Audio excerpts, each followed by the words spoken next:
I believe that just because a business might be sitting on a monolithic or legacy or some tech stack that the business is not being served well by, it doesn't mean that you still can't severely mess up a tech stack of shiny new tools. Welcome to another episode of the Ecommerce Toolbox Expert's Perspective. Today, we have ourselves a Canadian legend. We got ourselves Tovi, so really excited. He's coming at us from Uncork Solutions, which we'll get into, but has a rich experience from Harry Rosen to Apply Digital and other brands in the middle. So welcome, Tovi. Thank you for having me, Kaylin. I always like to start off by learning a bit more about the person I'm interviewing's journey. So maybe talk to us a bit about, you spent almost 8 years at Harry Rosen. You then moved into a global role at Apply Digital before kicking off your own consultancy. So maybe talk us through your career journey, where you started and how you got to where you are today. Sure. Thank you. So my story actually begins before Harry Rosen, but that was my first big time role. I did spend 8 years starting an e-commerce channel for historically in-store retailer. And that's really where I kind of cut my teeth with code and client experience and shipping and fulfillment and inventory and all that stuff, really getting a good understanding of all the different facets of what it means to run an e-com business. But Harry Rosen was sort of my first call up to the big leagues, if you will. My time there was really split half on the monolithic, the old Harry Rosen, and then half on the new digital first Harry Rosen. So that transition was very interesting because it was within the same business, very much with the same cast of characters, and seeing what effect technology choices can have on a business, the people running the business and the customer experience. So I'm very grateful for that. And that's kind of where I guess people started to recognize who I am, within the e-commerce community. So I'm also grateful for that. When I left Harry Rosen, I really thought that I'd hit a bit of an inflection point. And so at that time, I was very fortunate to get a tap on the shoulder from Apply, just kind of out of nowhere. They're like, hey, we have this position we're trying to fill. Would you be interested? And I'm not kidding. When I saw that job description, I was like, it's although this was written for me. So it was really hard to turn that down as far as being able to apply my experience from Harry Rosen, that transformation experience, into other business contexts. So I was very attracted to that fast learning experience where I could apply my experience in different businesses, but in turn, I could get exposure to different businesses, which meant I would just become better at my craft. And since the end of February, I left Apply Digital. And to be perfectly honest, I was actually first going to pursue a leadership role back on the brand side, on the client side. But this is actually a tough market. It has been for me. And I've been very fortunate that as I've been just talking to people in my network saying hey, where's the action? People would say, well, since you're actually looking for work right now, could you do this for me? Could you help me with this? And so unintentionally, I've kind of stumbled into this path, and I'm very thankful that it's getting traction pretty quickly. And I've been able to really sink my teeth into at least one really chunky project, which I want to see come through. So I'm very excited for the opportunity. Very cool. And I remember, obviously you joined Harry Rosen in a very junior position. You left leading and directing the product management team. Obviously, you saw the transition from the monolithic solution to the composable and really launching a website that won a ton of MACH awards and is really well known in the community. So maybe talk to us a bit about what was the status of the ecom platform when you joined Harry Rosen. Talk to us a bit about the vision that you put forward and actually seeing that to completion and execution. When I came in, Harry Rosen had been sitting on the same monolithic, major e-commerce platform. I'm trying to protect the names of the innocent, but it was really complex in a good way. You were given the illusion that you could do almost anything with it. The trouble was it was highly inoperable with anything new or anything outside of its closed wall ecosystem. And complicating that was there was just years and years and years of spaghetti code built on top of spaghetti code because of a rotating door of systems integrators that had touched that code base. So it was very, very fragile. And from an organizational friction perspective, ecom was very much seen as like this adjunct function that nobody really took seriously because in terms of the volume of sales, there was only a small portion of it coming from ecom and the rest was coming from the in-store channel. And also there was this almost like laughing stock of the business would throw these requirements over the fence into IT land and say like, can you do this? And there was always excuses of either why we couldn't or why we had to deliver something in like a piecemeal way or why we could only do something much later than the business actually wanted it done. So there was this real like friction point between business and IT about what the ecom function could do. Now, it's really weird to say that I'm grateful for COVID, but COVID did present almost like a once in a lifetime opportunity to make a really big swing when under normal circumstances that probably never would have flown. So the business had been trying to get another version upgrade on this monolith that we were on. And then the executive basically laughed it out of the room. They're like, come on, really? Like, we've been down this road before. We've done these major upgrades. We'll throw a bunch of money at it and only get like a fraction of the ROI that we actually expected and that you promised. So when we did that the last time, that was like mid 2019, we thought, okay, well, might there be another way?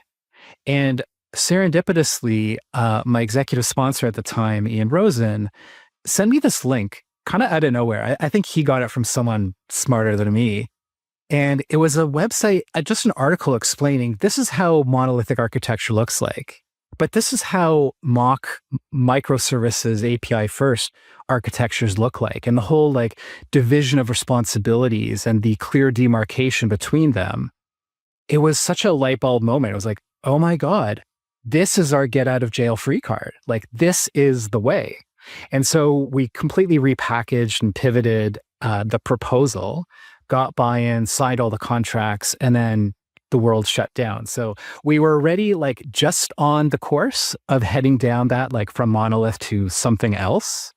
And only later did we realize like we'd kind of done something special for the business. Very, very cool. And maybe talk me through building the business case, building the ROI to secure the funding to do that, because these projects typically take funding and everyone, especially in retail, always wants to know, how is this going to impact a P&L? So like, how are you able to forecast like an increase in sales? Was it a decrease in costs? Like, how did you like pitch it internally? So I want to caveat that the Harry Rosen story is a bit unique because of this COVID character in the story, which does play a major role.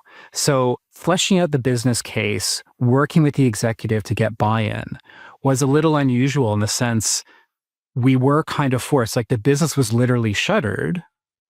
And so to make these promises, you didn't have to really make as strong of a case because with the in-store channel effectively closed for like, I forget the exact number, it was like 250 days over a 2-year period. The e-com channel became the lifeblood of the business, right? So the necessity was there. The business case could be a bit softer, a bit weaker, because we just had to like keep the cash register open effectively. So I can give you a better answer based on different businesses I've worked on, but the Harry Rosen case is a little bit unique. It's not so straightforward in that case. No, that is really very cool.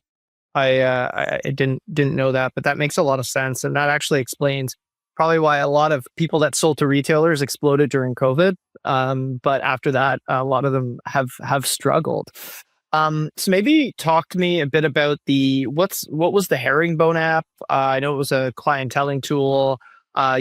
For those that are listening that don't know, if you don't live in Canada, you might not know, but Harry Rosen sells, I mean, maybe you tell it better than I do, but I shop there for high-end suits or clothing if I'm feeling like opening up the wallet. So maybe talk to us a bit about the Herringbone app and what that is. and why it was valuable, and talk us through that project. Sure.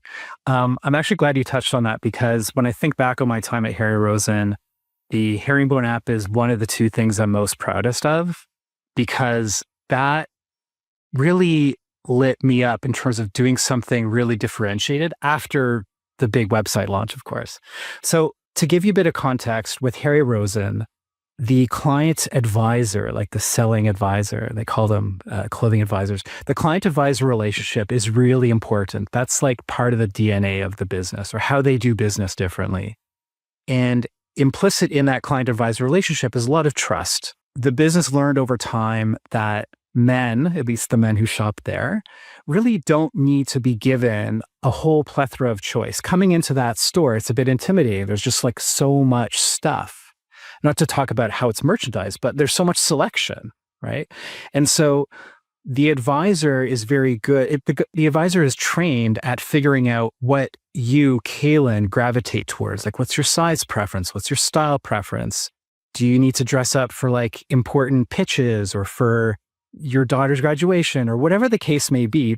That's their job. They kind of take that profile of you and figure out what's best for you. So when a client comes into a store, it's appointment driven, and the advisor will typically have constructed what they call a laydown. So they'll figure out, okay, these are like 2 jackets that you might need, and 3 dress shirts, and like 2 pairs of like nice denim, and 3 shoes. And you would just basically put together like a couple outfits based on that alone, like literally an assembly laid on a tabletop, right? And so Herringbone, the big unlock there was, how do we allow advisors to actually do that, create that magic curated experience digitally?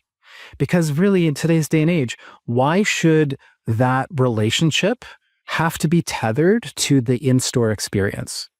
Couldn't it just happen when you're on your couch at night and the advisor's on his couch at night in different houses, but you're still working on that relationship, you're enriching that relationship, you're still co-shopping together? And so we basically had this internal application also built on the same MACH stack that was powering the website, but it was like the corollary of the website. Everything that you were doing, all your loyalty history and what's in your cart and your purchase history and your wish list, all that stuff is exposed to the advisor, who can then say, oh, you like that thing? Cool. Let me dress it up for you. Let me put something together. And all you have to do is like hit add to cart, checkout. So for us, that was a really special omni-channel experience, realizing that this application could humanize the digital experience, but also digitize the in-store experience, right? Like you could literally be like back and forth on the app in store, but there's that trust factor. There's the fact that like my advisor's looking out for me, even though I'm shopping on my couch online late at night. No, I love that. And to transition into talking a bit of like tech debt, making sure executive alignment in the business. You guys were on a monolith, you had a bunch of tech debt, everything were kind of built on from a dependency standpoint. So it was really hard to like iterate and ship code. Maybe talk to us a bit about like some of the fundamentals you put in place to ensure that tech debt didn't start to accrue now that you had kind of flipped it over, and how'd you balance that when I'm assuming online sales were effectively going through an exponential growth period? Because like you mentioned, the main cash registers were closed. So yeah, maybe talk to us a bit about, first and foremost, like how did you launch and ensure that you don't accrue tech debt at the beginning, and then how you kind of balance that with iterating quickly and moving forward? It's a very good question, actually, because I believe that just because a business might be sitting on a monolithic or legacy or some tech stack that the business is not being served well by, it doesn't mean that you still can't severely mess up a tech stack of shiny new tools, right? And so that was a bit of a battle scar I took with me from that monolithic period forward, which is to say, there's no way that, especially under the pressure of time, like under the pressure of us having to launch this new MACH-powered website so quickly, there's no way that our first moves with that tech stack is going to be the best move, right? So we had to account for, literally budget for, certain amount of developer person hours or tickets through the queue to continually look back and clean up that tech debt as we were moving forward. So I didn't want the mock stack to become as prohibitive for the business as the monolith was. So some of the practical ways I would do to kind of govern that is, number one, we had a contest with the development team, which was very helpful. We gave it a cute name of See Something, Say Something, which is to say, if you want to find the tech debt in your stack, I mean, I'm not going through the repo. That's not my business anymore. The developers know where all the skeletons in the closet are.